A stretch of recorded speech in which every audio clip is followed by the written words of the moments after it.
Diante dos atuais eventos que estão acontecendo no mundo todo, muitas teorias começam a surgir sobre o fim do mundo, principalmente no meio cristão. E aí as pessoas começam a ficar abaladas, temerosas, com as profecias que vão acontecendo, com essas interpretações, com pregações apocalípticas e com as palavras da própria Bíblia. Mas a Escritura mesmo nos aconselha a não ficar alarmado com tudo que está acontecendo, porque antes que venha de fato o fim do mundo, ainda precisa acontecer a apostasia e a revelação do homem do pecado. A mensagem de hoje é sobre isso, o homem do pecado. Você tem um minuto para Deus?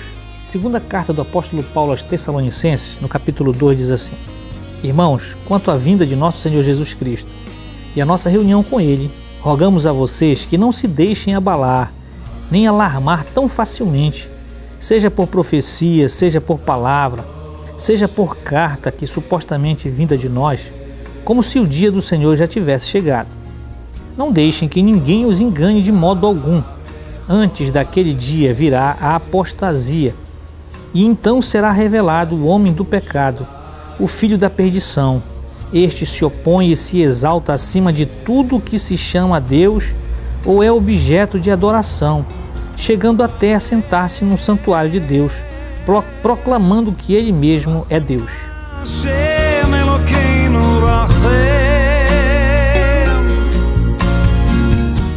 Aqui, o apóstolo Paulo está aconselhando os irmãos que não se deixem abalar ou alarmar pelas profecias que poderiam surgir, pelas interpretações dessas profecias, pelas pregações de palavras que alguns pregadores poderiam começar a repercutir, ou por alguma carta que supostamente alguém poderia dizer em nome do próprio apóstolo, falando que o dia do Senhor já havia chegado, que já era o momento final das coisas que haveriam de acontecer nos últimos tempos. Porque ele deixa bem claro que nós não devemos nos deixar enganar, porque nos parece que essas coisas vão acontecer normalmente sem que precisamos ficar alarmados. Embora Jesus também tenha dito que haveriam de acontecer coisas tão terríveis que as pessoas iriam desmaiar na rua pelo terror dos acontecimentos finais. Mas para aquele que tem a esperança, o amor de Deus, a eternidade no coração, não se deve deixar abalar por qualquer que seja a profecia apocalíptica ou palavra, pregação que venha a surgir, dizendo que já estamos no momento final, sem que duas coisas importantes tenham que acontecer.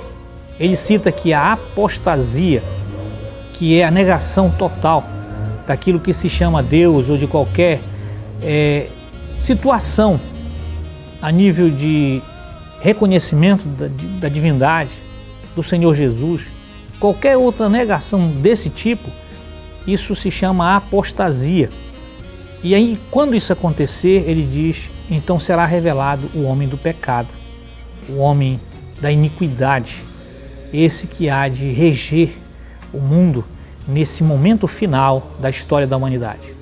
E por incrível que pareça, as pessoas ainda continuam alarmadas e abaladas toda vez que alguém fala ou prega sobre o tempo final, o fim do mundo. E todas as pregações apocalípticas ficam sempre deixando as pessoas com medo, ao invés de aumentar a esperança de que o Senhor Jesus está vindo para nos reunirmos. Todo aquele que tem essa esperança é, na verdade, o principal propósito dessa expectativa de que Deus virá para reunir o seu povo. Então, por isso, nós não devemos nos abalar, porque este homem da qual irá surgir, seja ele uma organização ou seja uma pessoa de fato, nós não sabemos, mas provavelmente seja uma pessoa, ele vai ser aquele que, diante de toda a calamidade que vai acontecer no mundo, que estará acontecendo no mundo, vai trazer uma solução. E as pessoas vão tê-lo como se ele fosse o próprio Deus aqui na terra.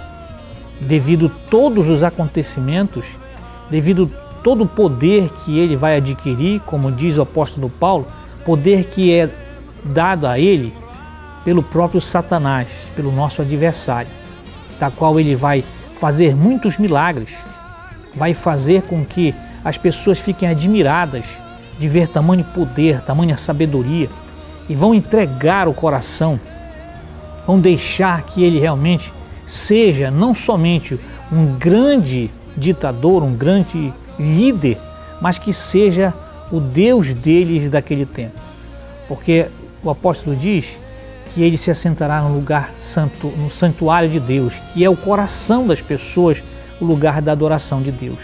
Por isso eu oro nesse dia para que as pessoas estejam cientes de que isso venha a acontecer e estejam preparadas como a Escritura nos recomenda, para que o nosso coração esteja pacificado e alerta, para não ser enganado. Que o Senhor te abençoe e te guarde, em nome de Jesus. Amém.